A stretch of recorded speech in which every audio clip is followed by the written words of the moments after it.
Hello and welcome to this week's vlog. I hope you really enjoyed the Scotland series, the 6-part Scotland series that finished last week, as much as I enjoyed creating it and travelling it and being there and experiencing it.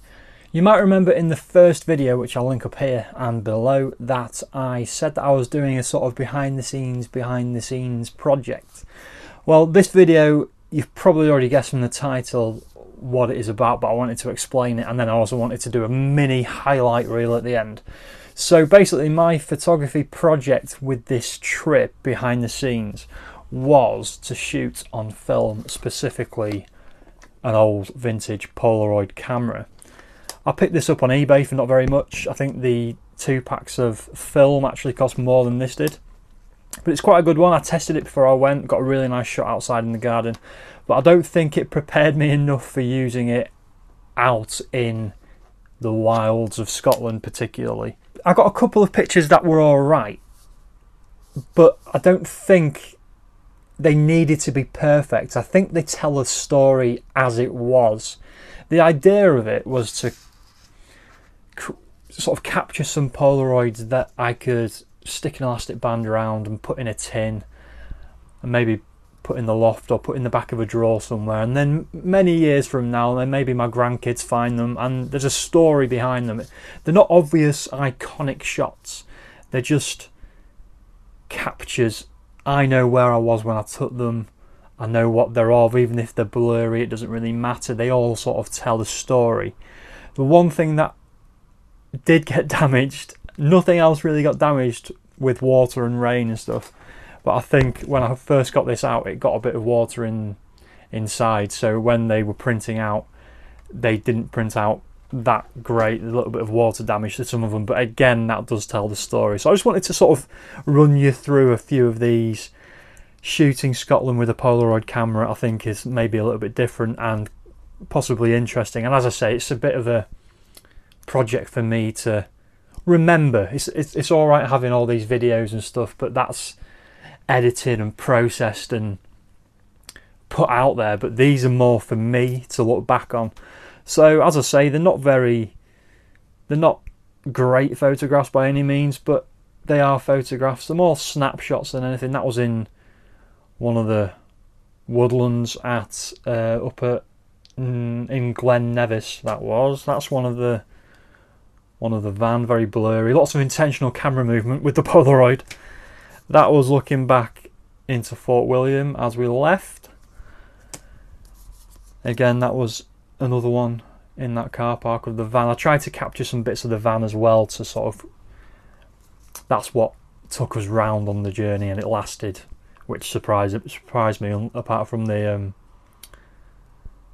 minor breakdown. We had to get the AA because the battery went flat because I left the wipers on, but apart from that it was a solid van. So another one there. I actually really like this one. It's the camera movement is fairly good and the colours and the tones, but as you can see at the bottom there's a little bit of water damage, but again that adds to the story. That's a pretty much complete black, apart from one tiny bit. I can't remember where I took that one. Thing is, because I was concentrating on vlogging and taking pictures with my proper camera, I didn't get this out quite as much as I wanted to, especially on the first couple of days. So I think that was from the night shoot, and that does kind of sum up the night shoot because it's pretty dark. This was from Glen Nevis again, and I think this was one of the first pictures I took after the water damage to the Polaroid. However, as you can see, the water damage tells a story, and it adds to that basically sums up Scotland to me. Beautiful waterfall, harsh conditions, and a little bit of damage, water damage. That was at the Falls of Fallock, looking down the path. That was in Formby on the last day when we got back from Scotland, so that doesn't really count in Scotland, but I'm going to include it anyway. But again, water damage and well out of focus, but at least I know where it was. And this is the best one. This one was from the Falls of Fallock. Again, there's a little bit of water damage, but it tells a story, and there was just these beautiful orange tones of a plant or a small a small tree. The leaves, the tones of the oranges, the burnt oranges of those leaves are just beautiful, and it's in focus as well.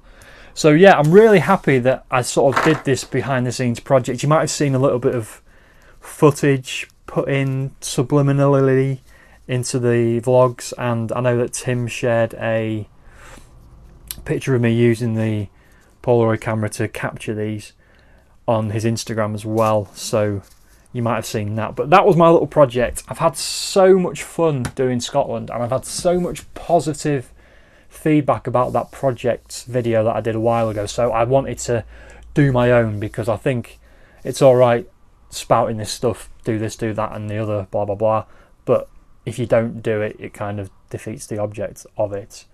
So I hope you like this little trip down memory lane behind the scenes using my vintage Polaroid 1000 land camera, which I'm gonna try and clean it out, try and get the water damage out of it. I've still got 4 or 5 shots left on that film, so I don't know, maybe a bit of New Year family Polaroid fun, or I don't know, I might do a little vlog with this locally, or I don't know, shooting iconic locations with a Polaroid, something like that. But yeah, thanks for watching. I hope you enjoyed them. It's something a little bit different. And now I'm going to roll a little highlight reel to evoke emotion about the Scotland trip that I've been on. So as I say, thanks for watching. Please like, subscribe and comment, and enjoy this highlight reel.